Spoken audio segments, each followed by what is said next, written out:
నమస్తే. నేను మీ కుప్ప పద్మిని. ఇన్నాళ్ళు మీ సపోర్ట్‌ని నాకందిస్తూ, మీ ప్రేమని నాకందిస్తున్న ప్రతి ఒక్కరికి కృతజ్ఞతలు.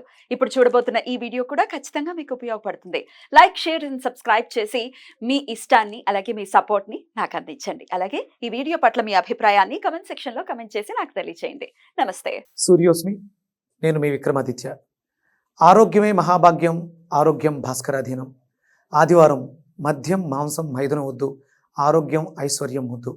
మీరు ఆచరించండి, 10 మందిని ఆచరింపచేయండి. ఆచరించండి, ఆరోగ్యవంతులుగా ఉండండి. ఆచరించండి, ఐశ్వర్యవంతులు కండి. ఆచరించండి, ఆనందంగా జీవించండి. సూర్యోస్మి. నమస్తే. Welcome to our channel. నేను పద్మిని. ప్రస్తుతంతో పాటు ప్రముఖ ఆధ్యాత్మికవేత్త, సూర్య ఉపాసకులు, Sun Spiritual Society founder Vikramaditya గారు మనతో పాటు ఉన్నారు. మాట్లాడదాం. సార్ నమస్తే. సార్ సూర్యోస్మి తల్లి. సార్, పండగలు వస్తున్నాయి, పబ్బాలు వస్తున్నాయి అంటే అసలు సిస్సల ఎంటర్టైన్మెంట్ మగవాళ్ళకి. ఆడవాళ్ళు కూడా మరి ఏమైనా అతిథులు కాదేమో తెలియదు, నేను మాత్రం కమెంట్ చేయను. కానీ సరే, ఎవరైనా జెండర్ని పక్కన పెట్టేస్తే అసలు సిస్సల ఎంటర్టైన్మెంట్ మందు కొట్టడం కదా, చూస్తూ ఉంటారు. సురాపానం, యా, కొంచెం బెటర్గా చెప్పారు. ఈ సురాపానం, మందు కొట్టడం ఏదైతే ఉందో, రాత్రి తాగడం ఒక బ్యాచ్ అయితే, పొద్దునే మొదలెట్టే వాళ్ళు కొంతమంది ఉంటారు. అసలు బ్రష్ చేయటంతో స్టార్ట్ చేసే వాళ్ళు ఉంటారు. బ్రష్ కూడా చేయరమ్మా, బ్రష్ కూడా చేయకుండా నిద్రమత్తుతో దానికి ఒక మంచి పేరు పెడతారు, హ్యాంగ్ ఓవర్ పెగ్. సరే, తర్వాత మధ్యాహ్నం పూట మొదలు పెట్టుకునేటటువంటి బ్యాచ్ ఒకటి ఉంటుంది. అసలు సూర్య ఉపాసనలో ఉన్నారు మీరు. ఈ అపచారం ఏదైతే ఉందో ఎటువంటి పరిణామాలని తీసుకొస్తుంది, అటు ఆ వ్యక్తికే కాదు కుటుంబ సభ్యులు మొత్తానికి కూడా అనేది ఒకసారి మీ ద్వారా తెలుసుకోవాలనుకుంటున్నాను. ఇది ఫ్యామిలీ కూడా మొత్తం అంతా అదో పెద్ద అది ఒక రెస్పెక్ట్ లాగా చూస్తారు. అసలు అర్థం కాదు, మరి మన బ్రాటప్లో మనకు అది తెలియదు కాబట్టి విచిత్రంగా మనకు అనిపించవచ్చు. బట్ అదే బ్రాటప్లో చిన్నప్పటి నుంచి అదే సాంప్రదాయంలో ఉన్న వాళ్ళకి వీళ్ళేంటి ఇట్లా మాట్లాడుతున్నారు అని అనుకోవచ్చు. కానీ శాస్త్రం అంటూ ఒకటి ఉంది, అది ఒకటి చెప్పింది ఎలా బ్రతకాలి, ఎలా ఉండాలి. ఏం చెప్తాం సార్, ఈ మందు కొట్టడం సమయ ఇవి లేకుండా, విచక్షణ లేకుండా బిహేవ్ చేయడాన్ని ఎటువంటి పరిస్థితులకి దారితీస్తుంది? ఎటువంటి పరిస్థితులకు దారితీస్తుందంటే కోటీశ్వరుణ్ణి వికారం చేస్తుంది. మనకి పంచమహాపాతకాల్లో ఇది ప్రథమంగా, సురాపానం అనేది ప్రథమంగా తీసుకుంటుంది. 5 పాతకాల్లో చేసే పొరపాట్లలో ఇది ప్రధానంగా ఉంటుంది. అంటే దీనివల్ల విచక్షణని కోల్పోయి విపరీతమైనటువంటి క్రేవింగ్స్ ఉంటాయి. ఎప్పుడైతే ఆల్కహాల్ తీసుకోవడం మొదలుపెట్టారో ఎసిడిక్ నేచర్ పెరిగి అక్కడ చుట్టూ అంటే పెట్టే పదార్థాలు, స్టఫింగ్ ఏదైతే ఉందో దాని మీద విపరీతమైనటువంటి వ్యామోహం వస్తుంది. ఎప్పుడైతే ఆ వ్యామోహం కొంచెం మారిందో మన బాడీలో సల్ఫర్ అనేది ప్రకోపం చెందుతుంది. సల్ఫర్ విపరీతంగా పెరిగిపోతుంది. ఆ విపరీతంగా పెరిగిపోవడం వల్ల దాన్ని బ్యాలెన్స్ చేయడం కోసం బ్రెయిన్ అసలు అంటే అపరిమితంగా ప్రవర్తించడం మొదలు పెడుతుంది. అప్పటి వరకు ఏం గుర్తురావు, చాలా బాగుంటాడు.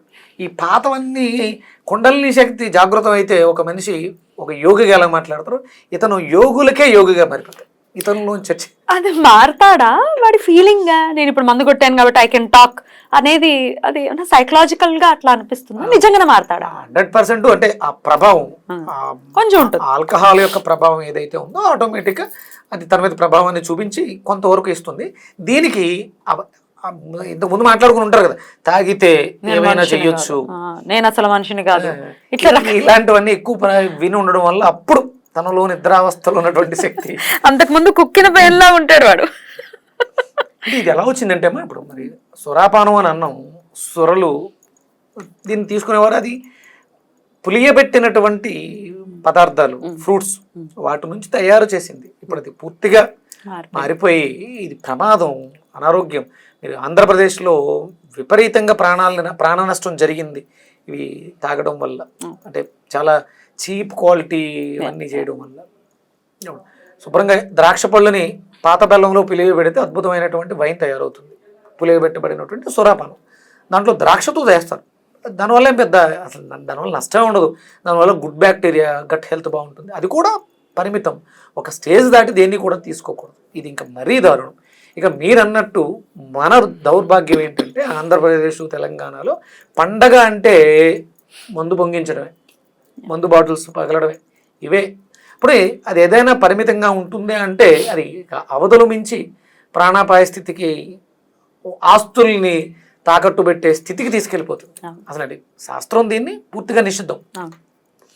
ఇక కొంతమంది అంటే ఇప్పుడు దాన్ని కొంచెం మనం మార్చుకుంటూ ఉంటాం, లోకానికి తగ్గట్టుగా మారుచుకుంటూ తీసుకొచ్చి ఇక హెవీగా అంటే మిలిటరీలో ఉండేవాళ్ళు, శీతల ప్రదేశాల్లో ఉండేవాళ్ళు అక్కడ ఉన్నటువంటి టెంపరేచర్ మెయింటైన్ చేయడం కోసం అక్కడ వాళ్ళకి అవసరం అంటే వాళ్ళు సత్వతమో రజోగుణాల్లో రజోగుణప్రదంగానే ఉండాలి, లేకపోతే యుద్ధం అక్కడ రక్షణ వ్యవస్థ అనేది ఉండదు. కాబట్టి వాళ్ళకు కొంతవరకు వాళ్ళతో మనకి ఎట్లా కంపారిజన్ ఇప్పుడు అంటే తాగొచ్చు అన్నారు అంటే వాళ్ళు తాగొచ్చు అంటే వాళ్ళు తాగొచ్చు, వాళ్ళు చేస్తున్నటువంటి వృత్తికి సంబంధించి కొంతవరకు అది కూడా తప్పే. ఆయన ఫైట్ చేస్తాడు, నువ్వు ఫైట్ చేస్తావు చేయలేవు కదా.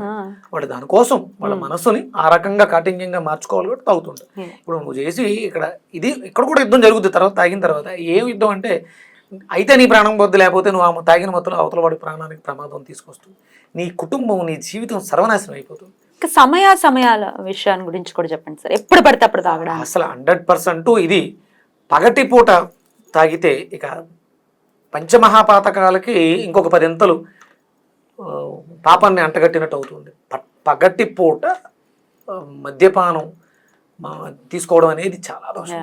నాకు అంటే నేను మొహం మీద తిట్టేస్తాను ఎవరన్నా ఆ టైంలో ఫోన్ చేసిన, లేకపోతే నేను ఆ టైంలో ఎవరికైనా ఫోన్ చేసి ఇలా ఉన్నానన్నా అసలు క్షమించకూడదు.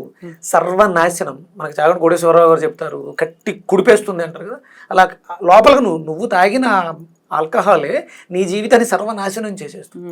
చాలామంది ఏం చెప్తారంటే, మేము ఒక సిట్టింగ్కి వెళ్ళాల్సి వచ్చింది, ఒక పంచాయతీకి వెళ్ళాల్సి వచ్చింది, లేకపోతే ఒక డీల్కి వెళ్ళాల్సి వచ్చింది. నువ్వు చేసేది ఆర్థిక వ్యవస్థకు సంబంధించి మెరుగుపరుచుకోవడానికి. ఇది తాగితేనే ఈ మీటింగ్ సక్సెస్ఫుల్ అంటే నువ్వు వేస్ట్. అది నీ జీవితాన్ని సంకనాగించుకుని నువ్వు భ్రష్టుడు అయిపోయి ఒక 1000 కోట్ల రూపాయల ప్రాజెక్ట్ తెస్తే లాభం ఉంది. ఇంకా ఒక బ్యాచ్ ఉంటుంది సార్, ఒక 4-5 కూర్చుని ఉంటారు. ఒకడెవడో తాగట్లేదు అనుకుందాం, వాడికి అసలు అలవాట్లేదు, ఇంట్లో ఉన్న ఇబ్బంది అంటే, నువ్వు మంచోడివి మేము ఎదలవా, నువ్వు తాగు అని చెప్పి వీళ్ళు ప్రోత్సహిస్తారు. ఈ బ్యాచ్ ని అట్లాంటి వాళ్ళతో తిరగటం అనేది డెఫినెట్ గా దాని వల్ల 100 కోట్లు లాభం వస్తుందన్న అలాంటివి చేయటం విరుద్ధం, అనవసరం. నిలబడదు, 100% నిలబడదు.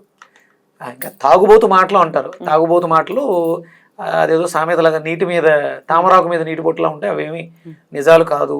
అక్కడ జరిగేవి ఏవి కూడా కరెక్ట్ కాదు. కరెక్ట్. కమ్యూనికేషన్స్ ని పెంచుకోవటానికి అని రకరకాల సాకులు చెప్తారు. మీరు ఎన్ని చెప్పినా ఇంకా సిట్టింగ్ లో కూర్చుంటేనే వాళ్ళతో పాటు తాగితేనే మా స్నేహం బలపడుతుంది అనుకుంటే ఆ మత్తు దిగిన తర్వాత అయిపోతాయి శాశ్వతాలు. నాన్సెన్స్ కదా, 100% కుటుంబం ఎట్లాంటి మరి ఇప్పుడు ఇదంతా జరిగిపోతుంది, ఓకే పక్కన పెట్టద్దాం. ఇది ఆ ఇంటి యజమానురాలు ఖచ్చితంగా బాధపడుతూనే ఉంటుంది. ఏ స్త్రీ కూడా తన భర్త తాగుబోతు అవ్వాలని ఎవరు కోరుకోరు, తన బిడ్డ తాగుబోతు కావాలని కోరుకోరు. డెఫినెట్లీ. ఈ సమస్యల నుంచి బయటపడాలంటే ఏం చేయాలి అంటే భగవంతుడిని శరణు వేయడం. అంటే దీనికి అత్యుత్తమైనటువంటి ఉపాయం ఏంటంటే, ఇవాళ మనం ఇది మాట్లాడుకుంటామనేమో, నేను దీనికి సంబంధించిన కొన్ని వీడియోస్ చూడడం జరిగిందేమో, సల్ఫర్ డెఫిషియన్సీ లేదా సల్ఫర్ మోతాదు అధికం, సల్ఫర్ పాడవటం. దీనికి ప్రధానమైనటువంటి కారణం నాకు అర్థమైంది ఏంటి అంటే, పంచదార అధికంగా తిన్న వాళ్ళకి ఈ ఆల్కహాల్ ఎడిక్షన్ అనేది ఉంటుంది, బాగా ఎక్కువ ఉంటుంది. మీ ఇళ్లలో మీ బిడ్డల్ని మీ భర్తల్ని మార్చుకోవాలనుకుంటే వాళ్ళలో ఆ బలహీనత పూర్తిగా పోవాలి. వాళ్ళకి ఆ సంకల్ప శక్తి ఉంటే మీరు బాగా విపరీతంగా మీ ఇంట్లో వాడేటువంటి పదార్థాల్లో ప్రధానంగా మనకి అల్లం బాగా ఎక్కువ తీసుకోవాలి, సొంటి అల్లము సొంటి బాగా ఎక్కువ తీసుకోండి. బాగా ఇంకా ఎక్కువగా ఉంది గోమూత్రాన్ని తీసుకోవడం ద్వారా ఈ వ్యసనం బారి నుంచి మీ పిల్లల్ని బయటికి తీసుకురాగలుగుతారు. వాళ్ళు వినరు కదా, తాగరు కదా. ఓకే, అందుకే ఇప్పుడు మీరు అల్లం ఎక్కువ వాడండి కూరల్లో ఆ స్పైసీనెస్ కోసం. పచ్చిమిర్చి ఈ ఉన్న కోరికలను అధికంగా పెంచేస్తుంది. పచ్చిమిర్చి తగ్గించడం కదా, మానేయాలి పూర్తిగా. కారం ప్లేస్ లో మిరియాల పొడి, లవంగాలు, దాల్చిన చెక్క, ఇవన్నీ కూడా అద్భుతమైనటువంటి ఔషధ గుణాలు. వీటిని పెంచండి, డెఫినెట్ గా మార్పు వితిన్ 2-3 months లో చూస్తారు. అల్లం బాగా తీసుకోవాలి. సొంటి టీలో సొంటితో టీ పెట్టండి, తాగుతారు. అలాగే కూరల్లో అల్లం ఎక్కువ వాడండి, దాల్చిన ఎక్కువ వాడండి. సల్ఫర్ బాగా ఎక్కువై పాడైపోతే దాన్ని బ్యాలెన్స్ చేస్తుంది, తక్కువగా ఉంటే కూడా బ్యాలెన్స్ చేస్తుంది సల్ఫర్. అలాగే అరటిపళ్ళు కూడా చాలా బాగా పనిచేస్తాయి. అలా అరటిపళ్ళలో కూడా సల్ఫర్. మీకు ఆల్కహాల్ ఎడిక్షన్తో బాధపడే వాళ్ళకి స్కిన్ ప్రాబ్లమ్స్ ఎక్కువగా ఉంటాయి. వాళ్ళ చర్మాన్ని బట్టి మనం చెప్పేయచ్చు వీళ్ళకి ఆల్కహాల్ ఎడిక్షన్ ఉంది, సల్ఫర్ డెఫిషియన్సీ ఉంది. సల్ఫర్ పాడైపోతే పిగ్మెంటేషన్ ఎక్కువగా ఉంటుంది. Okay. చర్మ వ్యవస్థ పాడైన వాళ్ళకు కూడా సహజంగా ఆల్కహాల్ అలవాటు లేదు, ఇంకోటి ఏదో ఎడిక్షన్ ఉంటుంది. ఎడిక్షన్ అనేది సల్ఫర్ వల్ల వస్తుంది. అది చర్మం మీద మనకి రిఫ్లెక్ట్ అవుతుంది. మీకు కళ్ళ కింద క్యారీ బ్యాగ్స్, ఆల్కహాల్ ఎడిక్షన్ ఉన్న వాళ్ళకి మీకు ఎంఎస్ నారాయణ గారు ఏమో కళ్ళ కింద క్యారీ బ్యాగ్స్ దేంట్లో తీసేయచ్చు అంటారు ఆయన, గ్రాఫిక్స్ లో తీసి సల్ఫర్ తో తీసేయచ్చు. ఓ సూపర్, అదిరిపోయింది.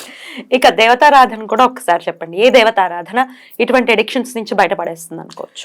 మణిపూరకానికి సంబంధించినటువంటి అంటే ఎల్లో సల్ఫర్ అనేది మనకి ఎల్లో కలర్ లో ఎక్కువ కనిపిస్తుంది.